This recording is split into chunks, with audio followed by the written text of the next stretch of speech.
Hey everyone, and welcome to this explainer. Today we're diving into a fascinating question. Why is one relatively small piece of land sitting right at the intersection of history, technology, and global diplomacy widely considered the absolute most critical location on Earth? Throughout history, humanity has pretty much always assumed that the greatest powers are just the largest countries, the ones with the massive armies and endless territory.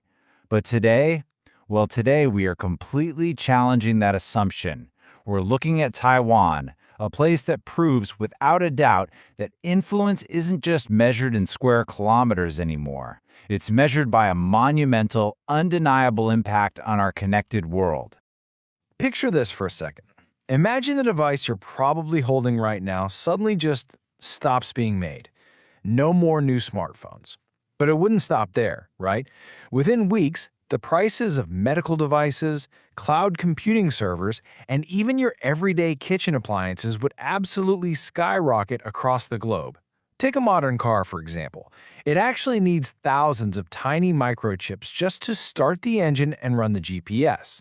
So auto production lines on multiple continents would just grind to an absolute halt. It sounds like a dystopian sci-fi movie, but this is the fragile reality of our deeply interconnected global economy. And as you'll see, keeping this whole massive system running relies heavily on the stability and output of this one specific location. So here's our roadmap for the explainer today. We'll kick things off with Section 1, the most strategic island. Then Section 2, a history of convergence. Section 3 covers the semiconductor revolution. Section 4 will be the global supply chain, and we'll wrap up with Section 5, the strategic chessboard. All right, let's jump right into Section 1, the most strategic island, and its 4 pillars of power. So influence here isn't about digging up vast natural resources or having huge physical borders. It's really about the incredible convergence of 4 distinct pillars. Geographically, it's positioned right next to some of the absolute busiest maritime routes on the planet. Technologically, it is literally the beating heart of advanced semiconductor manufacturing. Economically, it's woven so deeply into global supply chains that it connects entire continents. And internationally, it's a major focal point for global diplomacy and regional security. Honestly, it is super rare to find one single location that combines all these elements so perfectly. Moving right along to Section 2, a history of convergence, looking at centuries of strategic layers. Geography has acted like a powerful magnet here, repeatedly drawing competing global empires and regional powers to these shores. Really, layer by layer, century by century. It started millennia ago with the indigenous Austronesian communities, who practically used the sea as a vast highway to connect different cultures. Then, jumping to the 17th century, you have the Dutch and Spanish recognizing its prime value for trading things like silk and sugar. Later on, in 1683, it was integrated into the Qing Empire, which was eventually followed by Japanese colonial rule in 1895, bringing rapid industrial modernization. Think new railways and modern ports.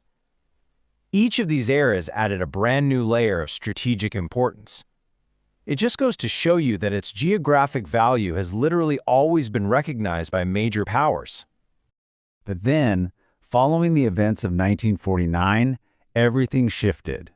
This territory transformed almost overnight from a busy regional maritime crossroads into the absolute center of competing political claims and intense global security planning. The conclusion of the Chinese Civil War and the relocation of the Republic of China to the island turned the Taiwan Strait into a permanent geopolitical flashpoint. And as the Cold War really started heating up, this relatively small geographic area suddenly carried massive international weight, drawing the permanent, focused attention of military planners and diplomats all over the world. That brings us to Section 3, the semiconductor revolution, or as it's often known, the Silicon Island.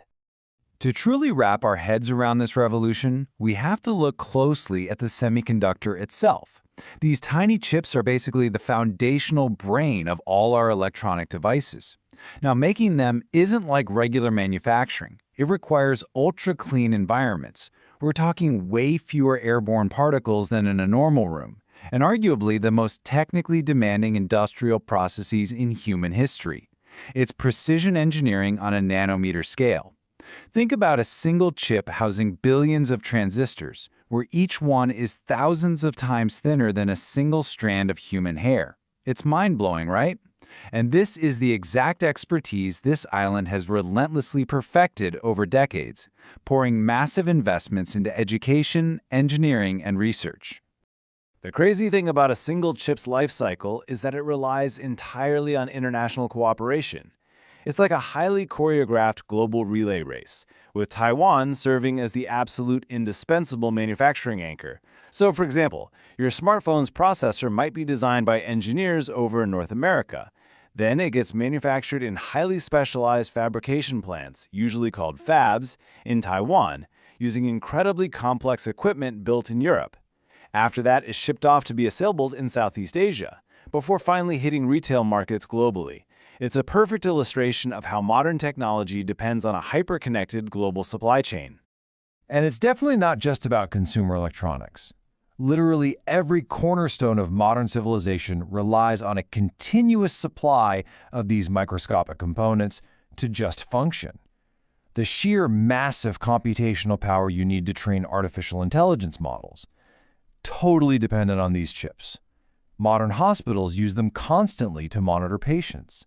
The automotive industry needs them for diagnostic and safety equipment, and massive industrial factories rely on them to automate entire assembly lines. The ripple effect is just massive. Okay, let's zoom out a bit for Section 4, the global supply chain, navigating the maritime highway. 90%. Just let that sink in for a second. That is the staggering volume of global trade transported by sea. What that means is any disruption at all to the busy waters surrounding this island affects global shipping rates, energy supplies, and consumer costs practically overnight. The waters around Taiwan happen to be some of the busiest on Earth. Day in and day out, you've got massive container ships loaded with electronics, machinery, and food sailing right alongside enormous vessels carrying oil and liquefied natural gas to major Asian economies. They all have to transit through these incredibly vital sea lanes. This brings us to what military and strategic planners call the first island chain, because Taiwan sits dead center in this geographic arc, which stretches from Japan past Taiwan all the way down to the Philippines. Military planners and commercial shipping fleets constantly have to monitor its surrounding airspace and maritime corridors. You can think of it as a massive geographic bottleneck or a strategic shield right along the western edge of the Pacific. Simply put, controlling or influencing this central position directly impacts maritime access, naval movement, and surveillance for the entire Indo-Pacific region. And finally, we arrive at Section 5, the strategic chessboard, and the new meaning of power. So, as you can imagine, global powers watch the Taiwan Strait very, very carefully, and they're each driven by their own distinct economic, legal, and security interests. The United States, for instance, focuses heavily on regional stability and maintaining freedom of navigation. On the other hand, the People's Republic of China's longstanding official position states it considers Taiwan part of its territory and seeks eventual unification.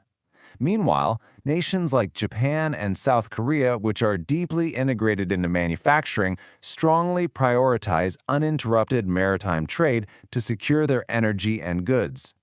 And increasingly, we're seeing Europe and India focus heavily on supply chain resilience, because they realize their own economies are permanently linked to this single, crucial region.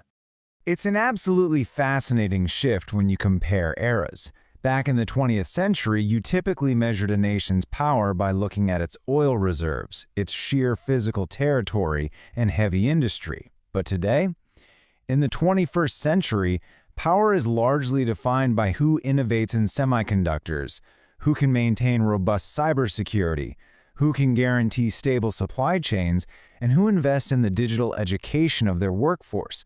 Taiwan really exemplifies this massive shift perfectly. And looking ahead, it only gets more intense. Whether we're talking about training the next generation of artificial intelligence, unlocking quantum computing, launching autonomous transport networks, or managing smart grids for renewable energy, the interconnected future of humanity is entirely tethered to the exact kind of next-generation hardware and high-performance processing currently mastered in Taiwanese fabs. The future of global innovation is, quite literally, being built upon these microscopic silicon foundations. So I want to leave you with a bit of a provocative question to chew on. As you use your smartphone today or stream a video, remember how one remarkable island proves that true strategic importance is measured not by traditional physical borders, but by global influence. The story of Taiwan really is the ultimate lesson in globalization. It teaches us that in our modern era, knowledge, brilliant engineering, and international cooperation can shape the world just as much, if not way more, than traditional military might. Thanks so much for joining me for this explainer today. Until next time, keep learning and stay curious.